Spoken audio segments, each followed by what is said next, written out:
Static portion है वही आपको डिटेल में रिवाइज करना है। करंट से हमको एक हिंट मिल जाता है छोटा सा कि यहाँ पे क्वेश्चन बन सकता है, और वो हिंट हमारे लिए बहुत ज़रूरी है क्योंकि वो हमारे लिए 2 मार्क्स कैरी करता है। ज़्यादा रैंडम क्वेश्चंस नहीं आए हैं यूपीएससी में। हिस्ट्री में इंपॉर्टेंट वाली एरियाज़ के ऊपर फोकस किया है। दैट मीन्स हमें बहुत एक्सेसिवली नहीं पढ़ना है, हमें चीज़ों को लिमिट ही करना है। सारी की सारी यूनेस्को हेरिटेज साइट्स की लिस्ट वैसे ही बनाकर ही रखो, रिगार्डलेस ऑफ द फैक्ट वो करंट में हो या ना हो, there is always a scope कि उसके ऊपर क्वेश्चन आ जाए।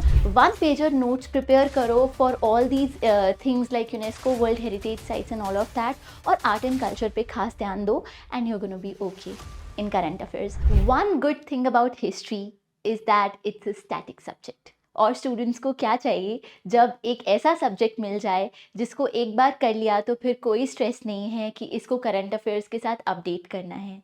लेकिन फिर भी जब हर साल हम करंट अफेयर्स को पढ़ते हैं, 40 से 50 पेजेस हमारे हाथों में थमा दिए जाते हैं एज एस्पिरेंट्स कि आप इनको पढ़ो। करंट अफेयर्स में से हिस्ट्री का भी एक साइजेबल पोर्शन होता है। इजंट इट क्वाइट पैराडॉक्सिकल कि एक तरफ इसको स्टैटिक सब्जेक्ट का दर्जा दिया जाता है, दूसरी तरफ इतने सारे पेजेस हमारे हाथों में दे दिए जाते हैं कि इसको करंट अफेयर्स के लिए पढ़ो।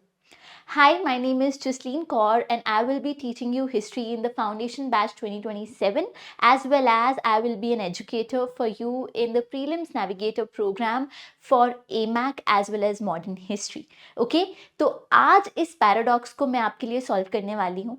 तो आज के सेशन में हम डिस्कस करेंगे are current affairs really relevant for history और नॉट। तो ये क्वेश्चन का जवाब आपको आज मिल जाएगा। अगर मैं आपको सीधा सीधा जवाब दूँ, शॉर्ट में बताऊँ कि हाँ रेलिवेंट है। ऑफ कोर्स कोई चीज़ एग्जिस्ट करती है जिसके बारे में बात हो रही है, उसकी कहीं ना कहीं रेलिवेंस होगी, पर किस हद तक रेलिवेंस है that I am gonna discuss. पर पहले हिस्ट्री के बारे में बात करते हैं। History is the study of past, वो चीज़ जो हो चुकी है, जो थम गई है, जो रुक गई है। लेकिन जो हमारी अंडरस्टैंडिंग है इस सब्जेक्ट को लेकर, वो नहीं रुकी है, वो नहीं थमी है। इसीलिए हर साल दर साल हम नई एक्सकवेशंस, कोई एग्जिस्टिंग लोकेशन है तो वहाँ पे कोई न्यू फाइंडिंग्स मिलती हैं, या फिर उसके आसपास या उससे दूर कई नई लोकेशंस हर साल आती हैं। उसके अलावा हम हर साल देखते हैं कहीं ना कहीं कल्चरल रिवाइवल हो रहा है, हिस्टोरिकल रिन्यूअल हो रहा है। रिमेंबर, अगर कोई चीज़ गवर्नमेंट लाउडली सेलिब्रेट कर रही है तो यूपीएससी इसको साइलेंटली टेस्ट तो करेगी। उसके साथ साथ आर्ट एंड कल्चर हिस्ट्री का पार्ट तो ज़रूर है, but it is living with in us, it is living in the present and not dead in the past. उसके अलावा इवेंट्स, उनकी डेट्स, वहाँ पे उनकी एनिवर्सरी भी आती है, उसको सेलिब्रेट भी किया जाता है, उसको मॉर्न भी किया जाता है। किसी को 50 साल हो गए इवेंट को, किसी को 75 और किसी को 100, तो उसके बेसिस पे भी ओवरलोड लोड ऑफ क्वेश्चंस हो सकता है यूपीएससी में। तो ये कुछ एरियाज हैं जहाँ पर यूपीएससी आपको टेस्ट करता है। ऑलराइट, तो अब हम बात करते हैं किस तरीके से यूपीएससी सीएससी क्वेश्चन पूछता है। देखो, अगर कोई भी लोकेशन इन न्यूज़ है, वो समझ लो वो फ्यूचर क्वेश्चन तो बनेगा ही बनेगा। आपके साथ में पिछले 5 साल के क्वेश्चंस में से हिस्ट्री के जो भी करंट अफेयर्स से मेजर क्वेश्चंस आए हैं वो डिस्कस करूंगी। सबसे पहले अगर देखो, ढोलावीरा को आपका यूनेस्को वर्ल्ड हेरिटेज साइट का ओहदा मिला, उसको वो टैग मिला, तो तुरंत यूपीएससी ने उसके ऊपर क्वेश्चन पूछ डाला। UPSC loves this, UPSC loves the current relevance of past, तो वो अक्सर वो पूछ लेते हैं।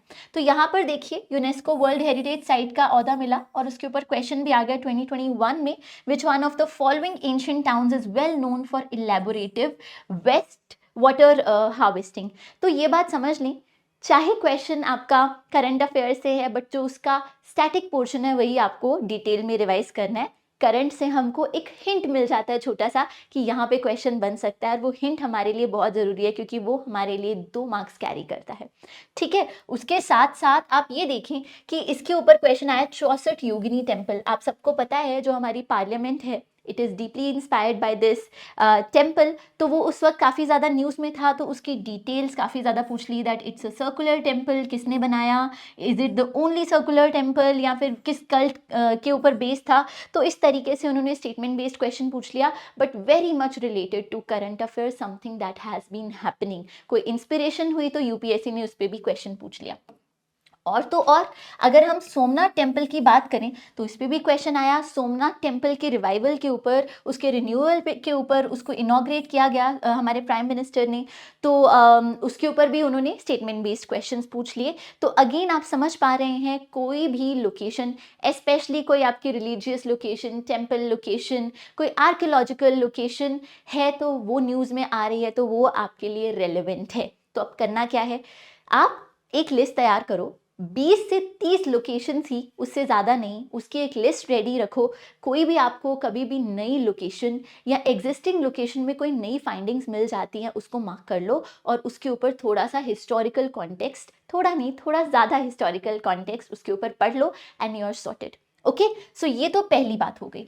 उसके अलावा अगर हम बात करें तो current relevance of historical context, UPSC loves it. ठीक है, जो आपका हिस्टोरिकल कॉन्टेक्स्ट है उसकी करंट रेलेवेंस क्या है। हमारे आज भी टाइम पे जो हिस्टोरिकल बुक्स हैं, चाहे वो आपकी हेल्थ के ऊपर लिखी गई हों, चाहे माइथोलॉजी के ऊपर लिखी गई हों, चाहे इन दिस केस लॉ के ऊपर लिखी गई हों, 2021 में काफ़ी ज़्यादा डिबेट्स चली थी अबाउट इनहेरिटेंस लॉ से रिलेटेड। अब वो क्या केस लॉ था वो आप कमेंट सेक्शन में लिखना, बट वो केस लॉ के ऊपर ये जो काफ़ी ज़्यादा सुप्रीम कोर्ट में भी इसकी चर्चा हुई थी, तो उसी हिस्टोरिकल कॉन्टेक्स्ट में यूपीएससी ने क्वेश्चन पूछ लिया और काफ़ी डिटेल में पूछा है, मस्ट से इतना ज़्यादा डिटेल में कि उस केस लॉ को, करंट अफेयर्स को कोई फॉलो कर रहा था तो ही सॉल्व कर पाता है। And I had solve this question correctly which I am very proud of, because ये क्वेश्चन काफ़ी मुश्किल था, तो करंट अफेयर्स पे ध्यान दिया था तो सॉल्व हो गया था।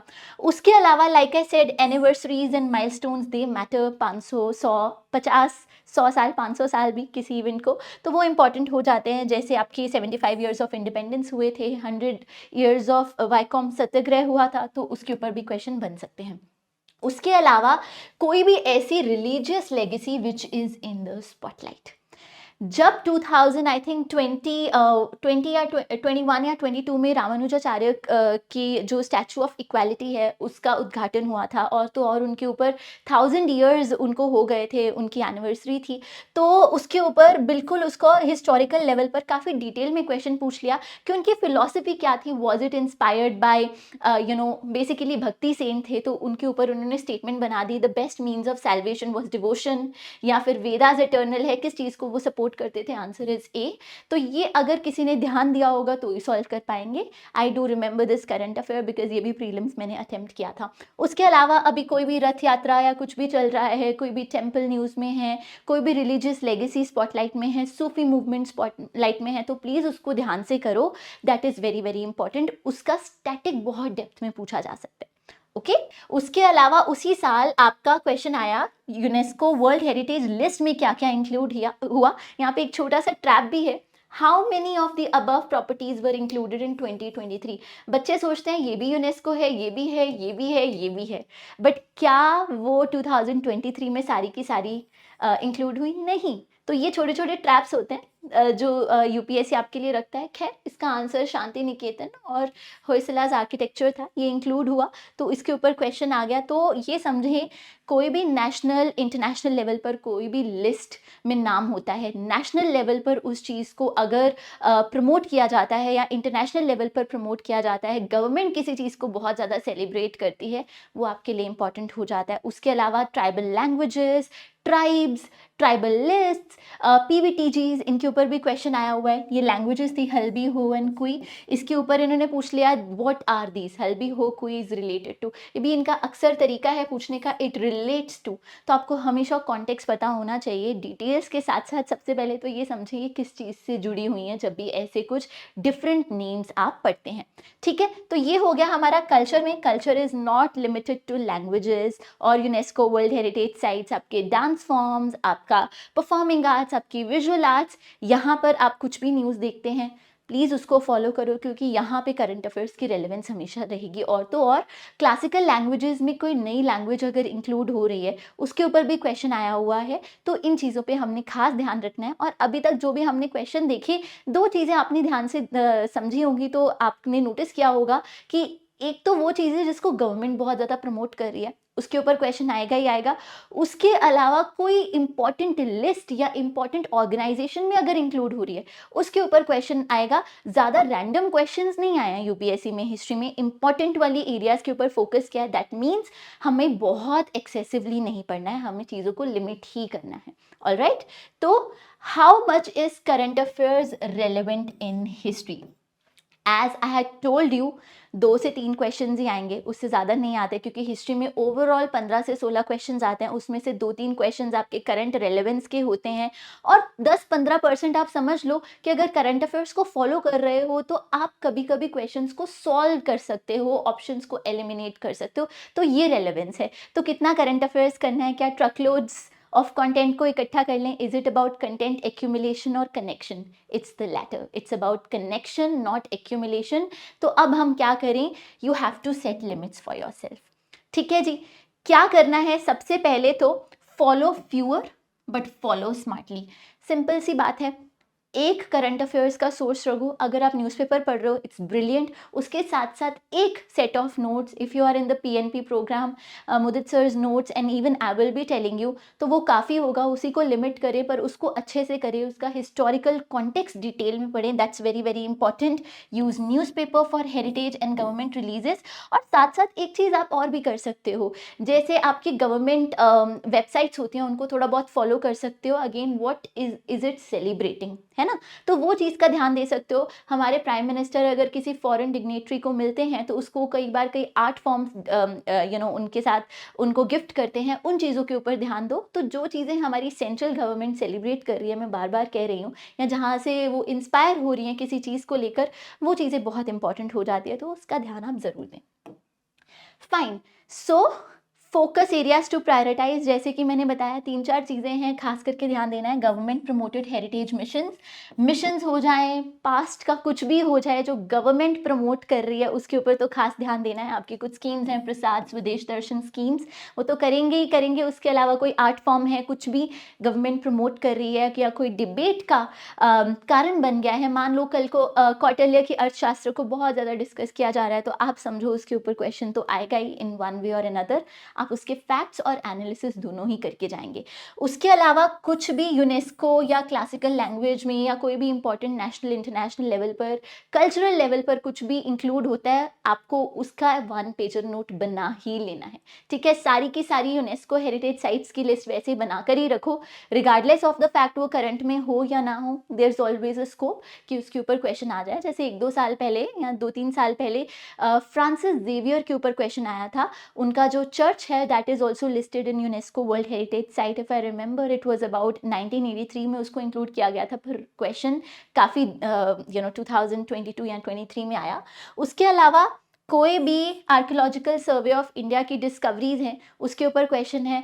बिल्कुल, अगर कुछ आ रहा है तो प्लीज़ उसको करो। लोकेशंस के ऊपर क्वेश्चन आते हैं, हर साल ये क्वेश्चन आएंगे और आपको हेल्प करेंगे। चाहे कोई नई डिस्कवरी नहीं हुई है, पुरानी ही चीज़ को उन्होंने दोबारा से आगे लेकर आए हैं, तो भी उसके ऊपर पढ़ो, क्योंकि like I said, locations are important in history. और उसके अलावा बर्थ एनिवर्सरीज एंड मेजर यात्राज या कोई भी इवेंट चल रहा है तो वहाँ पे इम्पॉर्टेंट है। जैसे इस साल 2025 के लिए कुंभ मेला, भले ही क्वेश्चन नहीं आया, but it was a very relevant topic, जिसके ऊपर बहुत लेवल पर क्वेश्चन आ सकते थे। डिफरेंट टाइप ऑफ कुंभ मेलाज होते हैं, डिफरेंट इंटरवल्स पे होते हैं, तो उसको डिटेल में पढ़ना ज़रूरी था as a part of your art and culture. Alright guys, so simple thing is, past is never the past, it evolves. There's this quote, past is never dead, it's not even past, it is living, something which is discovered, something which is evolved. So indeed, current affairs are relevant for UPSC CSC prelims, but you don't have to go gaga about it. You have to limit yourself and understand the PYQ patterns. 2-3 चीज़ें मैं आपको बताऊंगी। सबसे पहले तो जो भी current affairs में आ रहा है, उसका स्टैटिक पोर्शन डिटेल और डेप्थ में पढ़ो। मान लो statue of equality was in news, it was the duty of the students की वो रामानुजाचार्य की फिलॉसफी को पढ़े। उसके अलावा PYQs को मैप करो, क्योंकि पैटर्न्स रिपीट होते हैं। आप पिछले 5 साल के PYQs निकाल कर देख लो, उसमें बहुत सारी लोकेशंस और चीज़ें हैं जो बार बार रिपीट होंगी, उस पैटर्न पे क्वेश्चन आए जाएंगे, चाहे वो करंट अफेयर रिलेटेड हो। 1 पेजर नोट्स प्रिपेयर करो for all these things like UNESCO, world heritage sites and all of that, और आर्ट एंड कल्चर पे खास ध्यान दो, and you gonna be okay in current affairs. All right, so UPSC does not test dates, it tests awareness of how the past connects to the present. That's why even the oldest story can make it to the newest question. All right, so thank you very much, and I wish you all the very, very best. All of these things we are going to talk about them in the class. Good luck. Bye bye.